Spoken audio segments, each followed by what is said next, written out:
Hello and welcome to this podcast where I show you solutions and help you to be time-wise and how to get there. So if you have a dream you want to reach and want to get there faster, listen in. Let's skip to the good part and follow this podcast for more. So who am I? Certified coach and a lot more. You can read that. So today's topic is about breakthrough glass walls. Want to hear more? So do I. So I've invited today Rutherford Pascal. Oh, I love that name. He is the founder and CEO of Glass Walls Leaderships, where he helps good leaders become great and great leaders become even better. And yeah, he has over 30 years of experience in the pharmaceutical industry. Yes, and my experience is from the banking and financial, so I know he knows what he's talking about. He has held key leadership roles and mentored teams to achieve outstanding outfits. It's results. Oh, yeah. You probably had many different outfits as well in your history. So welcome to you, Rutherford. Thanks for having me on. I appreciate it. Yeah, you have done a lot. I'm curious, the glass walls. Why did you choose that? Yeah, so I call it glass walls because you've heard of glass ceilings. Yep. Glass ceilings are what people put on you, right? They put you so they've muted your growth, they've stunted your growth. They said you can only go this far. Glass walls are what we put on ourselves. We have a self-imposed limitations on how much we want to grow, be better because of the things that we do say and we don't and believe about ourselves. They're self-inflicted. They're not. No one is putting in. So what I do at the company is help you break through those glass walls by talking to you about how great you can be. Oh, at one point I was working in, a big landscape environment in office, and we also use the word glass walls like an organization, but Mm. this is the glass walls we put around ourselves. I Mhm. love that. Mm. How to break through? Do you have Yes. any tips? Oh, there's lots of tips to break through. The I mean the number one thing to think about is how much belief do you have in your ability? How much belief do you have in the success you've had? Because each and every one has had success in our life. But do we just say it's not a big deal? Everyone could have done it, or Yeah. do we understand the impact we made in that success? Do we really understand what the impact we have on others? Have we ever asked people what we're good at or great at? Or do I make a difference? And where do I make a difference? And where's my passion? I will tell you, when I first became a leader, and people would ask me about my management style. This is years ago. Yeah. And I didn't know because I didn't, you don't go into leadership thinking about a management style. At least I didn't. And so I was asked that so many times by people I was interviewing that I went and asked my team what my leadership style was and what I was good at, what they thought. And when you ask 10 people and then you get similar answers, two or three or four things about what they think is your leadership style, what you're good at, then you kind of know. But what was interesting is I didn't understand it about myself. I didn't think the things that they said that they appreciated about my leadership and who I was as a human being. I didn't think about it. I've never even described myself in those words when I first heard them. And so that's what I'm talking about is people, you don't understand how good you are, what you bring to the party, unless people tell you that you're impacting them greatly or in this manner. Because people don't typically say, Christy, man, you are so great at getting me to think this way. Some Yeah. people say that, but in general, that doesn't come out, right? They keep it. It's about the self-discovery because sometimes you just go about your daily business, you work and work. It's not so often you sit down, what am I actually good at? But you have your own, own beliefs, own doubts, and we Yeah, are our own worst critic. But when yeah, we're sitting in an environment where people are saying, what are you good at and what can you become better at? It's yeah, like, okay, I didn't know they thought that about me. exactly. Exactly. And you don't, you really, because you don't see yourself. You just don't, it's hard to see yourself if you don't try, right? Yeah, And so that's part of what it is. And so one of the things I try to do when I talk to people about is ask them what they're good at. And there's different tests you can do now, Myers-Briggs and Strength Finders, things yeah. like that that help you to help you. And so those things are really good because you're like, oh, I'm a relator, whatever. So now you know, because now you can put words to it and people will understand. And when you're in an interview perspective, when you're talking about how you can help in a project, if it's at work, at home, in your community, charity, whatever, if it's a financial situation, no, I'm terrible at finance. That's kind of easy. I'm not good at numbers. I'm great at numbers. Yeah. Or I want to be the person at the front desk because I like people. Or if you're like my daughter who told me when she was 15, 18, I don't like human beings. So so That's so a different what ball. what's that? That's a different ball game. Well, it's funny because I said, you don't like human beings? I said, you understand you're going to be around them for the rest of your life, right? She said, yeah, I don't like them when they're not very smart. I said, well, that's a different story. That's a different story. So I had to qualify that for her. That's the thing that I want people to understand is, first of all, who are you? And what are you great at? What are you uniquely gifted to do? Yeah. There's a quote by Oscar Wilde, and he said, "Be yourself because everyone else is taken." That's really important for me to tell people that because people want to be like somebody else, be like Mike or be like whatever, and Yeah, I you, want them you to. can admire other people. I want to be like him, but perhaps you're not supposed to be like him because you have your own uniqueness or what we called it. Yes, I yes, love the way you talk about the different tests like Myers-Briggs or whatever. yeah, Yeah, there's a lot of them out there. One thing I've found is that why it's important to know your own type, but also the type of those you work with. Because if you want to get your dream faster, yeah, some people are, starters, they have a lot of ideas.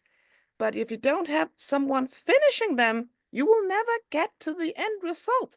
So if you have one starter and one finisher, great collaboration. yes, yes. That's when the magic happens. When it's that whole concept of having the right people on the bus. Yeah. Right? And not only the right people on the bus, they're in the right seats, right? Oh, So yeah. then the bus goes smoother, faster. That's when the organization um, goes at its optimum. When you have every box ticked off about, this person's a great visionary, but details, which is what you're talking about, they're not really good they're not the detail people. So you give this person says the vision, this person executes the vision, Yeah. or puts it into place and that person executes. So everyone's got that's why I talked about different gifts and Yeah. where you land, because also when you know that, you create more joy. Because think about this, if I'm doing the things that I love and I'm uniquely great at, it's going to bring me more joy. I'm going to be more successful. The endeavor, the company, the project, the whatever you're doing is going to be more successful because I'm acting at my highest frequency. I'm acting so in such the right place that it doesn't have a chance to fail, right? Or that at Yeah. least that portion of it, because this is my unique gift to this project or whatever we're doing. So that's the thing that's really important for you to understand, is that for everybody to talk that's listening, is to understand, is that I really want you to know the greatness you have within, and then utilize that greatness, and you can compare that greatness to people's greatness, but don't copy. Be you. The greatest part of you is all is necessary. You don't have to be anybody else. The comparison is the thief of joy, right? Yeah. You really want to just, how do I get great at what I do? So if you remember back in the day when I started, 30 years ago, and when I first started in leadership, they always talked about, your weaknesses. That was the word. What are your weaknesses? We got to get this person's better at this weaknesses. Yeah. We got, they I were remember. the year working on that. And it's like, pounding something that, round peg in a square hole type of thing. It's not going to work. All you're doing is making the person angry, and you're not growing the organization, because they literally either they can't do it or have no willingness to do it. No, and it Right? doesn't help So, on people thriving if your focus is on what you're not good at. yeah, But if exactly. you turn things around and say, okay, we all have some good things. I even have some colleagues, they didn't like to do math. Okay, have a computer to help you. You don't have to use your head all the time with math. So there are pros and cons to everything. The thing you said about not copying others. I had a mentor who said, be inspired by others. Absolutely. In Absolutely. You can compare, but be inspired what they do and then take it into your own account. Yes. You can be inspired. You can even use, so you can be inspired by others who are doing great. You can also be inspired, and this is the negative of it, well, in a negative way. Some people who say you can't do something. And Yep. people who use that as fuel, right? They use that doubt. Yeah, as the pain. I can't do that, so I have Yeah. to. I must. So Yeah, the famous one, at least in the United States, is Michael Jordan. Yep. Michael Jordan, the basketball player who got cut from his high school basketball team in his sophomore year, and he was devastated. But he was devastated, and then he went to work. Right? I'm not going to let that ever happen to me again. And so he practiced every morning before school.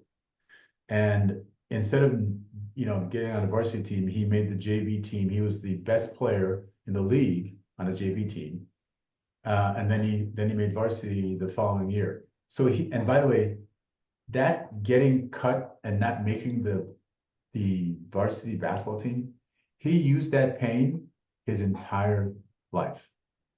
Wow. He never forgot it. And then he would always think somebody's saying something bad about me, somebody thinks they're better than me.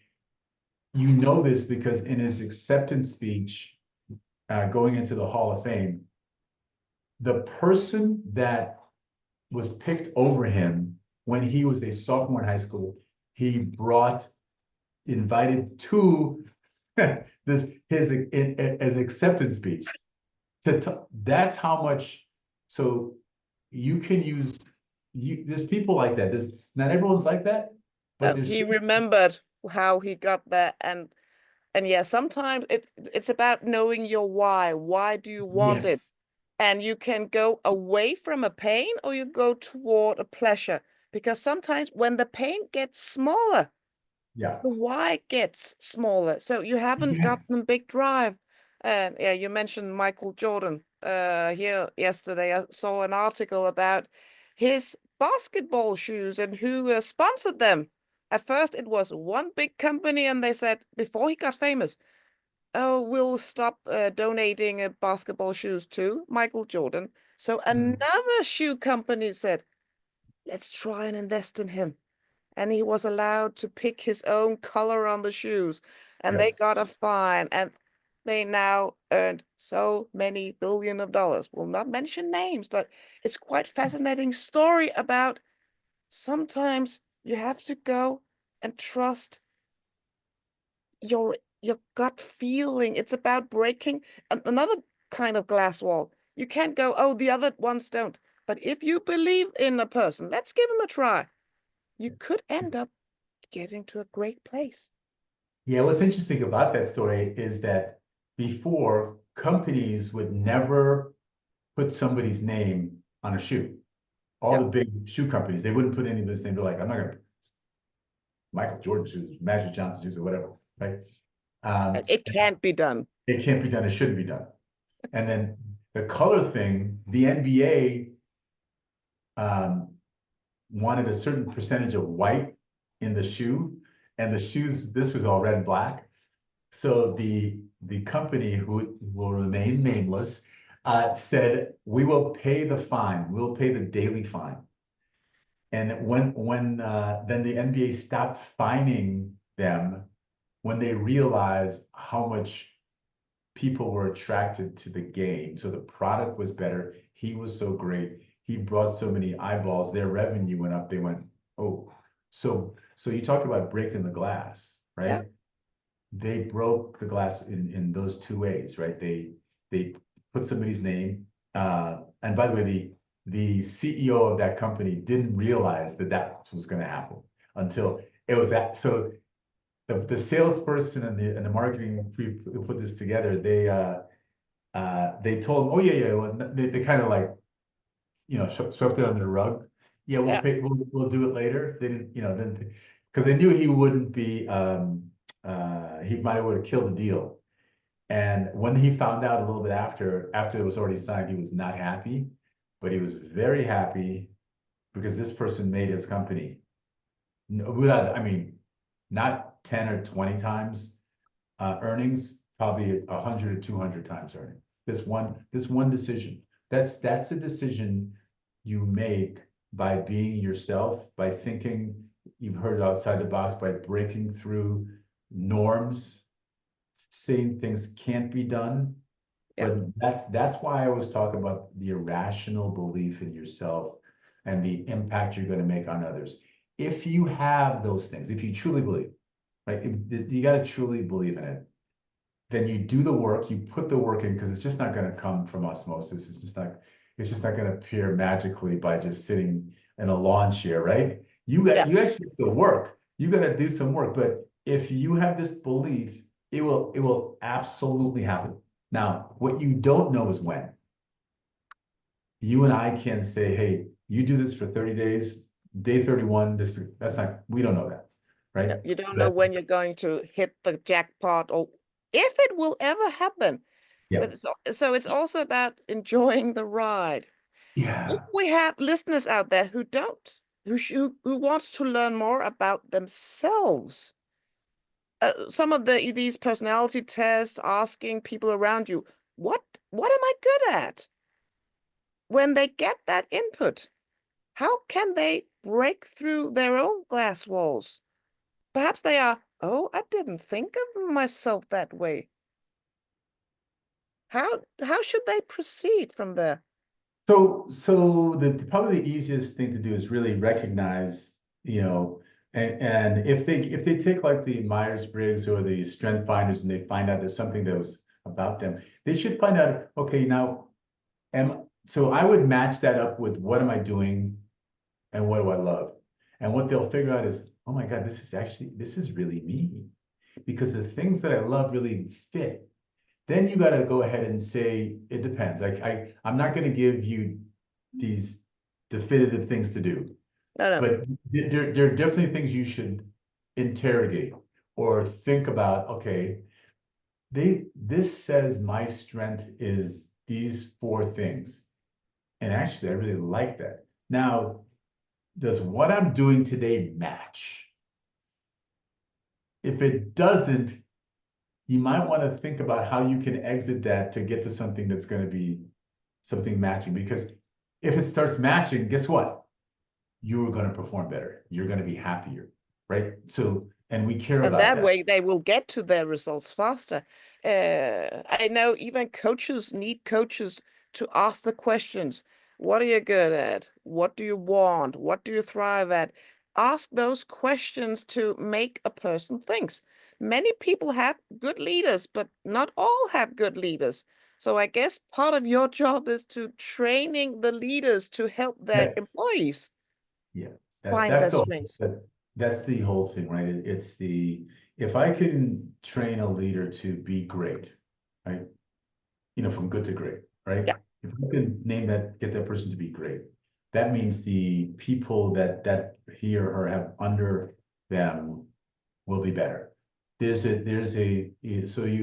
if you think about leadership as 1 to 10, yeah. as 10 being the highest. If right now the leader that I'm coaching is a 4, the people that he or she has under him or her can only be a 3, because he or she will mute the growth or stunt the growth of their people under him. They can't go higher than the person under. It's like have you said earlier, a glass ceiling. They can't Yes, move. Yeah, yes. So, but what they can do if they want to move the team, they have to move themselves. yeah, So if they grow in their leadership and they get up to a 6, then they can get their team up to a 5, and so on, all the way up to 10. We don't have many 10 leaders. There's a few. There's some, and by the way, those few have unbelievable loyalty, unbelievable results. Culture is second to none, and you can see it, you can feel it when you walk into the building. And what's interesting about 10 leaders is everybody says the same thing about them.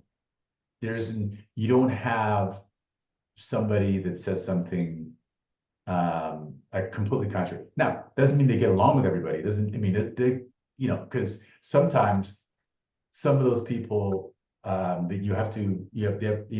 they go, this guy's a great leader, but he wasn't for me, or she yeah. wasn't for me, right?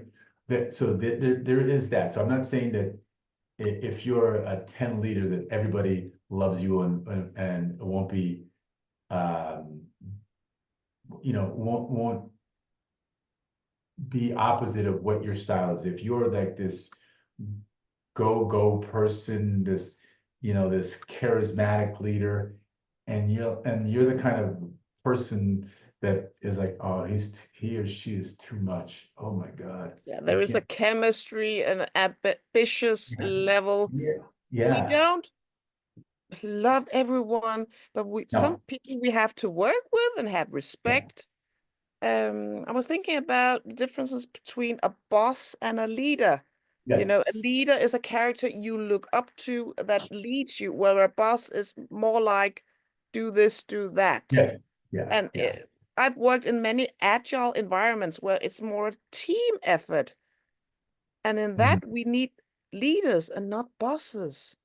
Yeah, if you think about, the leaders they're theoretically visionaries, and they ask you, or they invite you in to help decide the growth of the situation, or to help fix a problem. A boss or a manager, which is kind of synonymous, they manage things, they manage processes, right? They don't, I always tell people, you lead people, you manage things. Yeah, That's really what you do. You manage things, time they come in, time they leave, that. So, by the way, a leader has to manage also. You can't just be a leader and not be a manager. You got to no, do both. But the percentage of leadership to management depends on where the organization's in. If the organization's uh, early in, like a startup, you're probably doing, you know, 30-40% leadership, 60-70% management, because you got to manage everything's got it done. You got to make sure it's done. You've got your hands on, you're involved yeah, in every aspect. when the organization grows up and you have other leaders in there, other people, your leadership goes to 80 to 90%, and your managing goes down to 10 to 20%, right? Yeah, or perhaps your team grows and you have another or several people under it's in a way underneath you in the Yes. organization that does help with the management part and you can be more of Yes. a leader part. Yeah. So I love that in a way of if you're an employer in a big company, you Yes. can easily spot those leaders. Mhm. Mhm. Yeah. You can spot people because the leaders, because they typically, great leaders think of you. They probably know your name. They'll probably remember you. They speak in we, not me. They don't, Yeah. it's typically not about me and about all the things that I've done. It's how hey, I saw you do that. You killed it last time on stage. You were great. I'm so thankful for what you do with that number one customer, or they'll remember that. Think about times in your career, your life, when somebody said something to you, like you were surprised that they knew about you. And they said it to you like, hey, you did a great job with X, Y, and Z. You're like, I didn't, I didn't know that How did person he knew know that? me. How did he remember? Yeah, But it's yeah, about the interrelate the personal relationship between people and not just who are you? Oh, you work in that department. It's more like, oh, I heard about the thing you did with the customer, or oh, how did he remember that? Those people you remember. yeah, because they cared about you, right? This long time ago, that I said this, and people thought it was corny, but I always tell people that people don't care about what you know until they know that you care, right? Right? Yeah, As soon as they know that you care about them and you're willing to do what it is to help them grow as individual human beings, both at work and outside of work, if when they know that, they'll do anything for you. If you think about people that don't care about you, that then things are happening in your life outside of work, and they they skip over it. They know it, but they don't. It doesn't come into the calculus of why this person might not be performing at their best, and for just something drastic happening in their family, and they don't think about it. yeah. That's not great leadership. That's great. So, and then you have the other people who do everything, who say, hey, listen, what can I do to help? What do you need from me and the organization?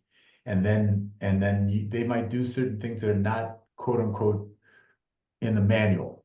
Like it's, hey, we don't typically, you say, hey, listen, I just need to have to leave work 3 o'clock for the next 5 days. And you say, absolutely. And and then it's not like that's never been done before, but you say, because you know it's the right thing to do. Yeah. And the person's performed well, they know what they're going through. So that's the kind of leadership, the empathy that you have in human beings. Because the only way organizations thrive and grow are great human beings. And the more great human beings are in the organization, the better the company grows. So that's why it doesn't make any sense to be, it doesn't make any long-term business sense to not take care of your great people and treat them the right way, because they're living a life that may have great days, good days, bad days, different situations, Yeah. and be unique in that. Yeah, we all have those times and days. And a lot of my work is about helping people to how to work every day. And people are saying, yeah, breaks. I'm not saying have 8-hour breaks, but having those small breaks actually helps you to, when you Yes. go back, you're much more focused, less decision fatigue. You are in and use those breaks too, depending on who, are you love you some people get energy from talking to other people. I'm Mhm. talking about Mhm. many of the extroverts. So Mhm. use a break, talk to other people.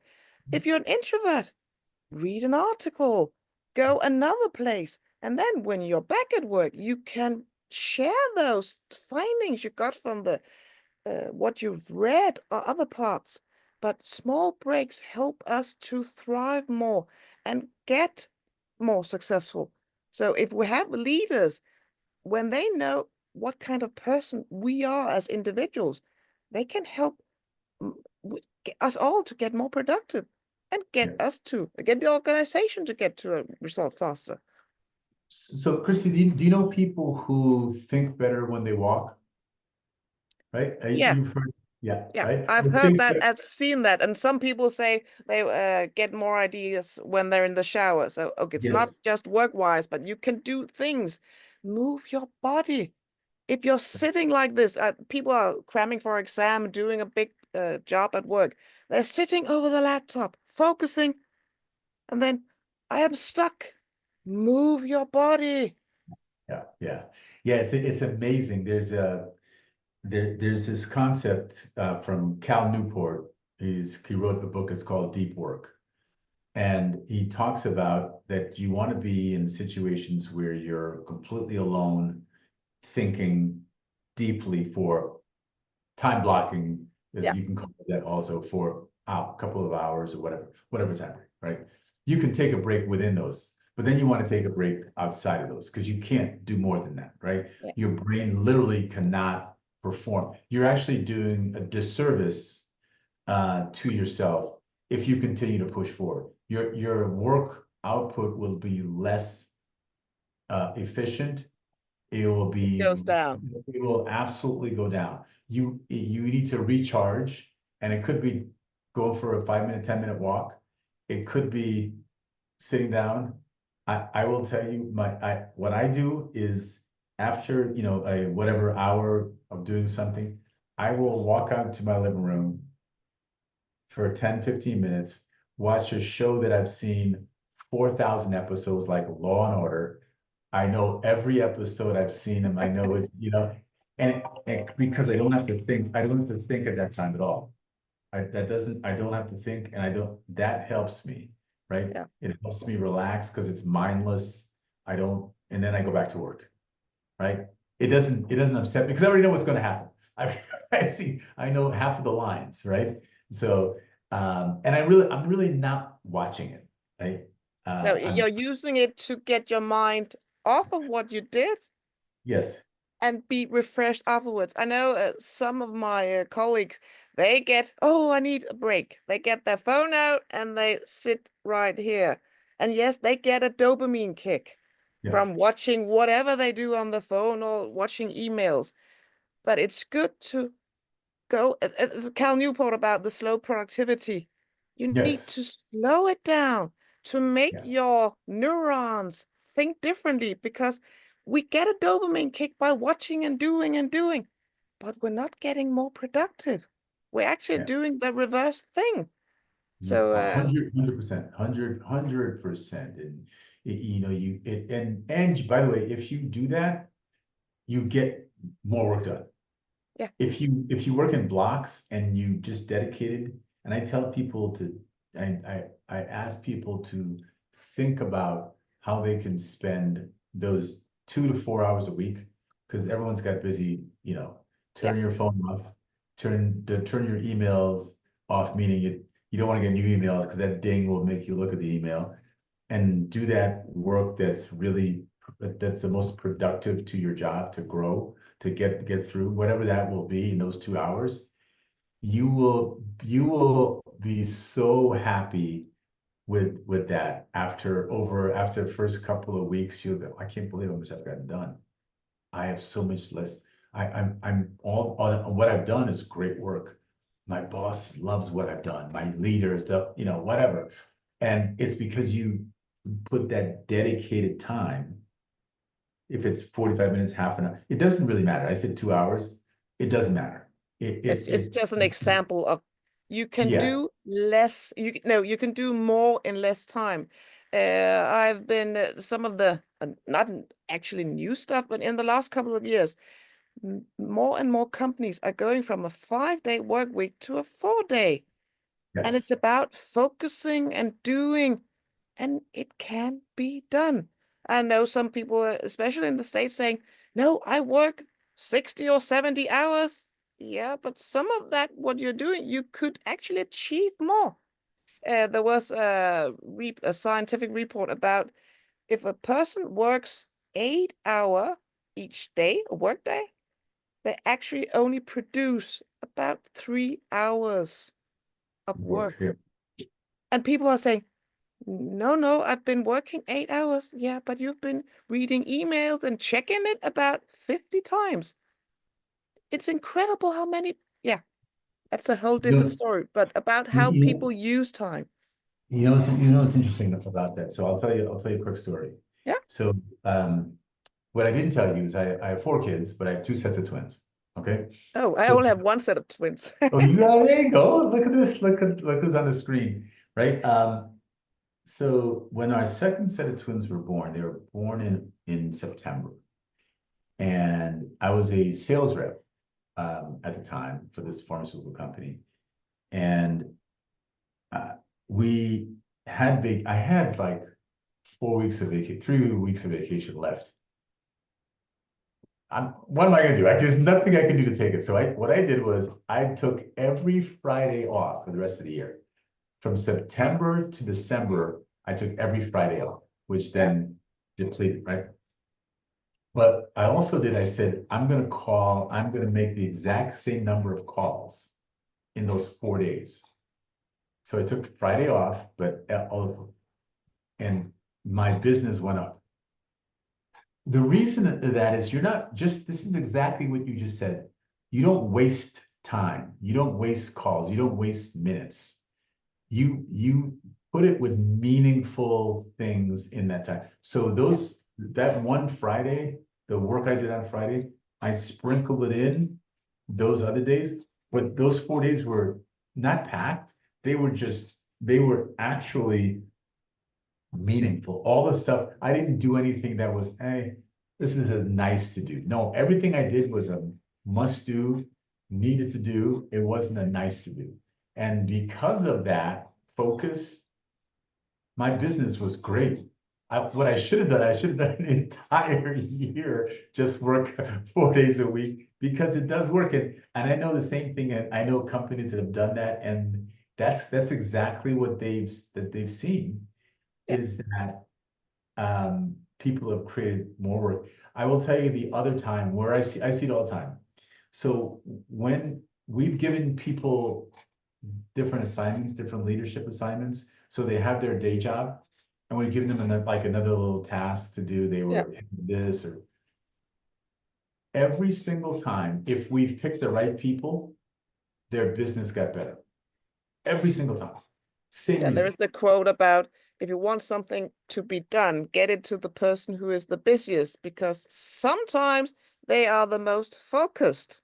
And I only Yes. say sometimes because sometimes people get burned out and overwhelmed and Yes. don't say no. So it's a bit of a balance thing as well. But you, and I know people have different situations. Some people work three part-time jobs, Mhm. but in general, having breaks and being much more focused can help us to be much more productive. And yeah, Oh, I one have time. four kids as well. So when people sometimes ask me, how can you do that? Yeah, sometimes it's about asking yourself, I want this. How can I do that? What is the least thing I need to do to move the needle? Yes, it's not about I can't do it, it's how can I do it? And just like you said, there's always ways to do things. There's always ways to, but you have to open your mind to the possibility that it can be done. And then figure out, okay, there's 5 ways to do it. What's the best way for me? Fits into my life, my situation, because we're all different. But yeah, I know I can do it. I know other people have done it. So what makes sense for me to be the best that I can be and the best that I can be for as a father, as a employee, worker, leader, all the roles that we all play. What can I do and how can I do this? How can I set it up that is perfect for me? You know, that's the thing that we always want to go back to. With it's not, I'm not trying to I'm never going to tell you to work like Christy. I'm never going to tell you to work like Rutherford. I'm going to tell you work like you, Yeah. but be the best version you can be of yourself by thinking of yourself in greater terms, because you can do so much. You have done so much, and you can impact so many people, but you have to believe that. You have to have this irrational belief in your ability to impact people. Okay, did you guys out there or girls listen to what Rutherford said? It's about believing. At when you're standing and you have a goal and it's outside your comfort zone, can you feel fear? Yeah, because that is a part of growing. You will feel some fear. And most when I talk with people, it's about finding the root cause of the fear. What is it? Is it because it's new? Then it's okay to feel the fear. Is it because you lack the skills? Okay, how can you get more knowledge? So remove that root cause. So it's about finding out the root cause of the fear and then go forward. So I guess you help a lot of people with that, Rutherford. Yeah, yeah. I got so I'm actually doing a couple of talks tomorrow for students, high school students, which are ideal people to talk about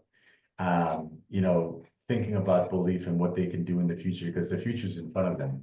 The future's in front of all of us, but they have more future than you and I, Yeah, right? yeah. They have a few more decades to go. So and a lot of them right now, because of the way everything is, um, they don't, as a whole, general statement, don't understand, don't think they can get to where their parents are as far as the way they live, and that is that's a complete misnomer. They can get there and more, but they have to again believe it, and that and telling them that they will do it, they can do it.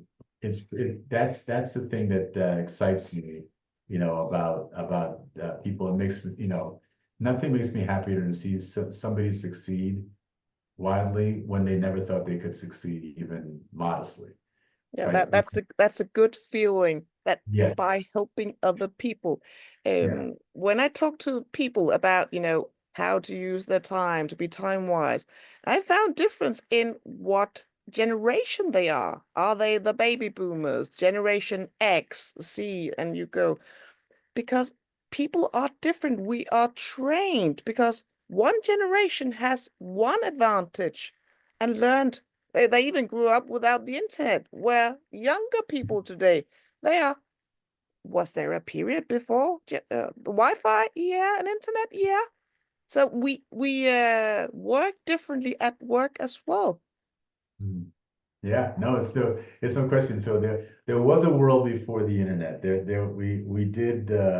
We did perform. People did really well before the internet. Now they have a computer in their pocket or in their hand that is greater than Apollo 11, like going to the moon, like these Apollo flights going to the moon. Yeah. It's so powerful, right?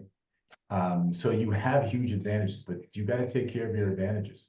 You have spectacular. By the way, all of us, we all have this advantage because somebody's.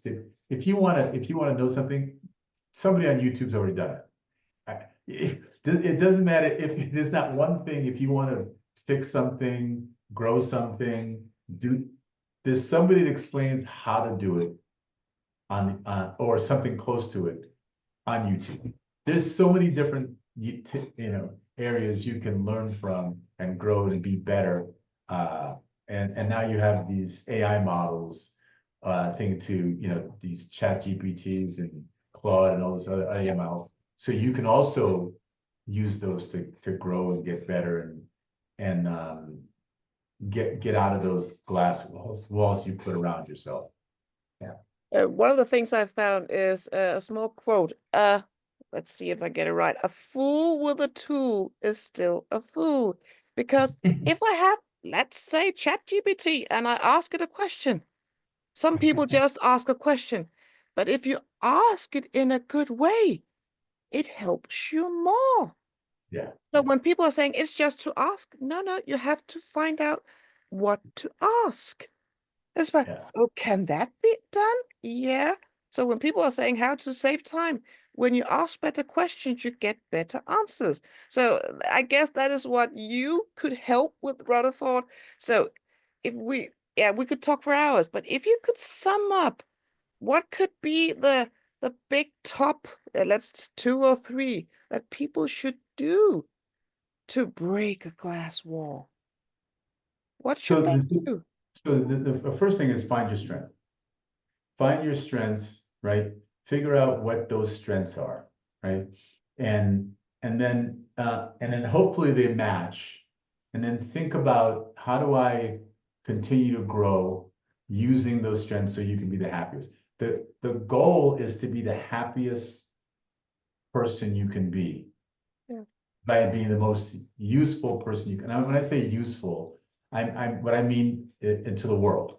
When I mean to the world is what I'm going to do going to benefit others. Okay, so because if it benefits others, I'm going to be happy. I'm going to be happy. So knowing who you are to me is the number one thing you can do, and really understanding. And the second thing is have that irrational belief that those things that I'm great at, are going to make a difference. And I'm not going to let anybody tell me otherwise, right? Because all the gifts that I have can be put into use to make things great, not make things good, make things great. And I can be the person that can deliver that, that can do that, that can develop it, that can grow it, that can do whatever. Those two things I think are critical that will break everybody out of the glass. And then the last thing is you got to plan, right? You got to Yeah. plan.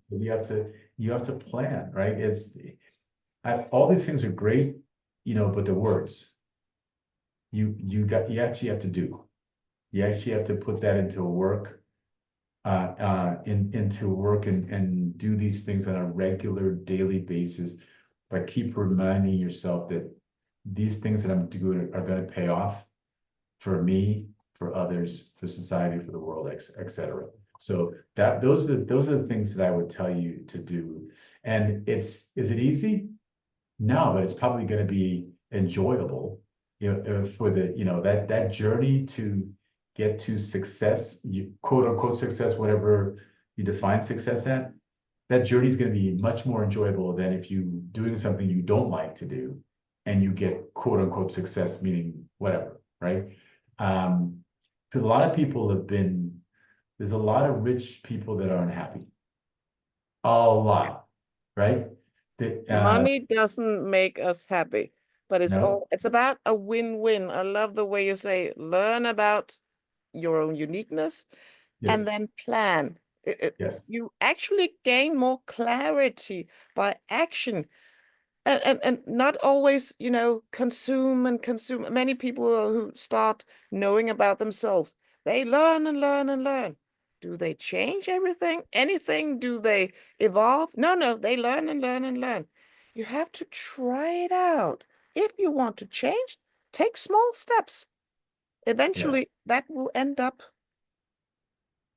big changes at the end. Huge changes that nothing starts without the first step. And that's what we want you to do is take the first step. And that first step is knowing who you are.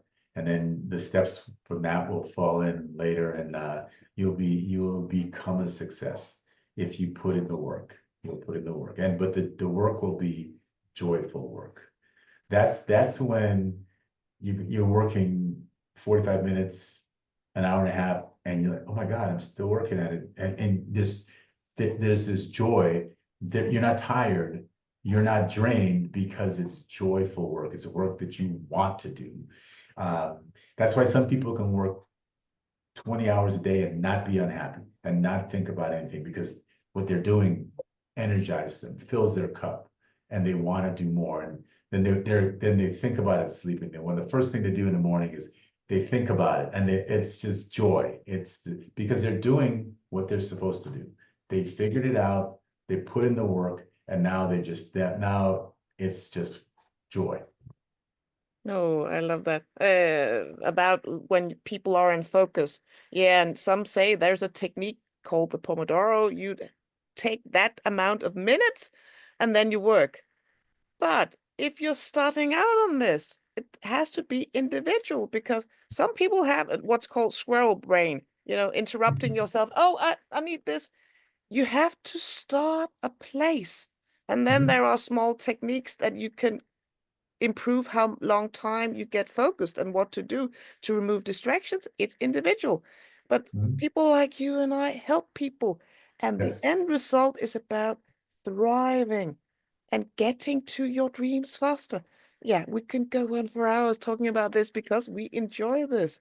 Yes. Rutherford, what are you doing at the moment and where can people learn more about you? So you can learn more about me. So I have the website is called glasswallsleadership.com. It's easy. Glasswallsleadership.com. If Rutherford Pascal, I think I'm the only one. So if you want to get me on LinkedIn, go to LinkedIn, you can see things I post daily on that. You can see some of the leadership things that I send out.